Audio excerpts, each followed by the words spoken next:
The Grand Hall of the Vadran Empire was a cathedral of steel and light, its high vaults stretching toward infinity, its walls glittering with crystalline displays of history. The banners of subjugated worlds hung proudly, each a reminder of conquest. Billions across the stars trembled at the name of the empire, for in 10,000 years, no foe had withstood them. Yet on this day, silence filled the chamber. Emperor Zyril leaned forward on his throne, his crown a sharp lattice of golden bone. Before him stood a prisoner, human, male, chained but unbroken. His eyes, dark as the void, carried no fear. His name was Elias Cain, survivor of soul. The emperor spoke first, his voice resonating like a storm across the hall. You are the last emissary of your kind. Your world lies in ash. Earth resisted and fell, just as all must. Tell me, human, what do you feel? Defiance, hatred, or despair? The court laughed. Ministers, generals, and courtiers echoed the emperor's confidence. No one expected an answer worth remembering. Humans were a primitive race, clever but weak, fragile compared to the scaled Zoranthi, the armored Ruktal, or the winged Elorians who filled the empire's court. Elias looked up. His face bore scars of fire and war, his clothing ragged. Yet his voice, when he finally spoke, cut through the hall with the precision of a blade. You attacked our home. Silence fell. The words, simple and cold, hung in the air like a curse.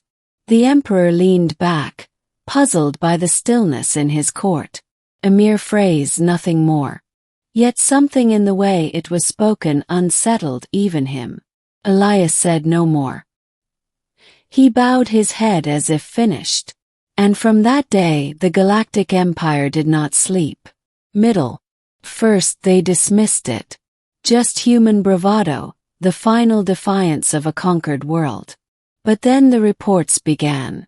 A fleet patrol in the rim vanished without a trace. No distress call, no wreckage, only silence where 1,000 warships had stood. A mining colony deep in the Nibari belt was found abandoned, its machinery melted, walls scarred by impossible heat.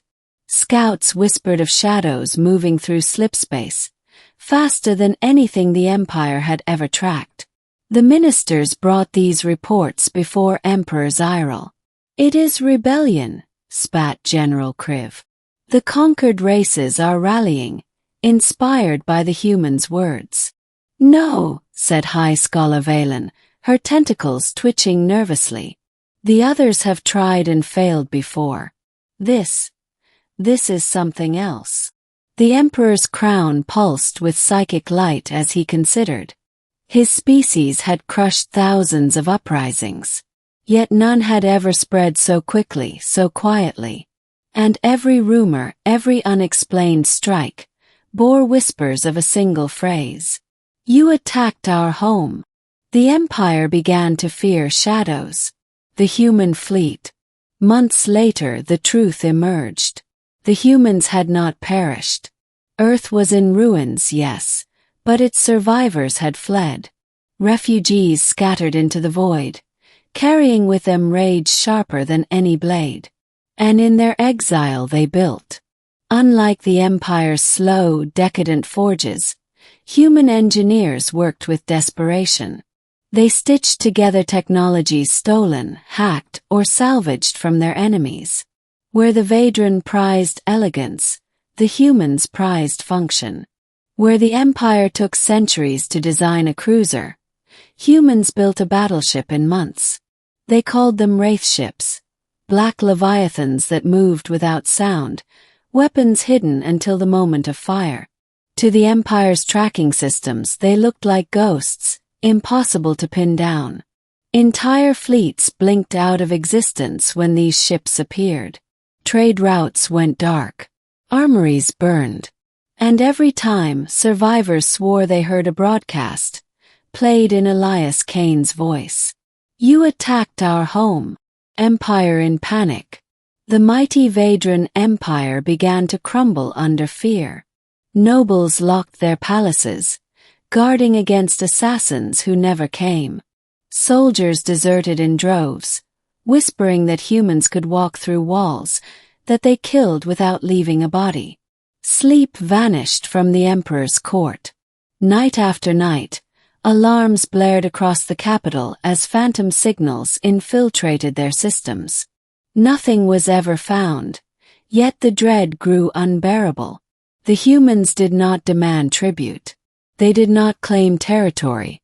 They sought no throne. They sought only vengeance. A meeting in the ashes.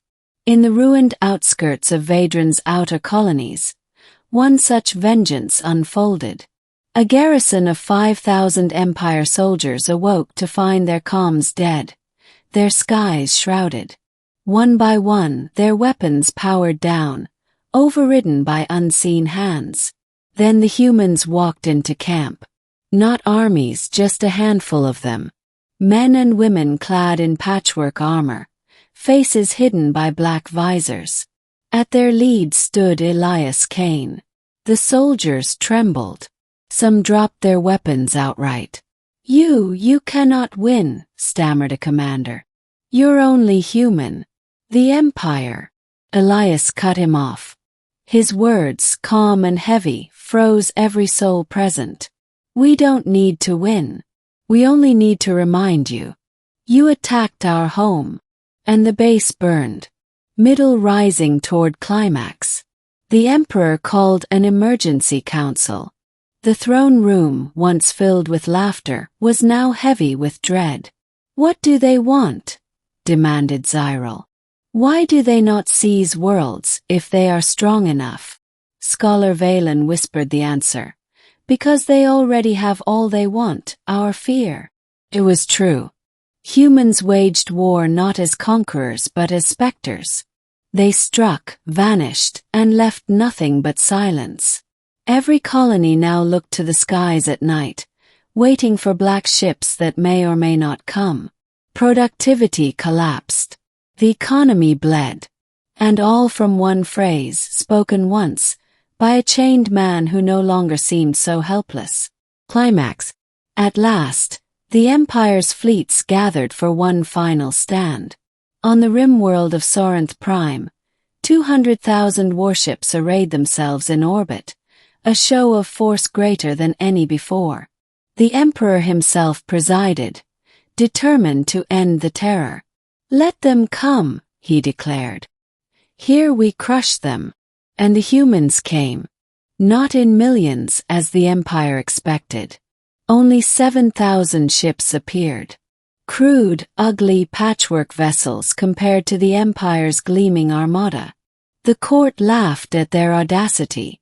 But when the battle began, the laughter died. Human ships moved with terrifying precision, weaving through fire like predators in the dark. Empire shields collapsed under weapons no one understood. Kinetic rods accelerated to near-light speed, warheads forged from collapsed stars, viral codes that turned friendly ships against each other. For every human ship destroyed, 20 Empire vessels vanished in fire. And through every broadcast channel, Elias Kane's voice played, calm and merciless. "You attacked our home." The Empire broke. Admirals abandoned command. The Emperor himself fled as Sorinth Prime's skies became a graveyard. Ending. In the years that followed, the Vadran Empire did not recover. Worlds declared independence. Slave races revolted, inspired by human defiance. The great throne world of Zirith Prime, once shining, became silent, its rulers too afraid to step outside. The humans never raised a flag. They never crowned a king. They drifted among the stars, a people without a world, yet feared across galaxies. And Elias Kane. He was seen only rarely, standing at the bridge of a wraith ship, eyes fixed on the stars. He gave no speeches, no manifestos. He had spoken only once, and that was enough.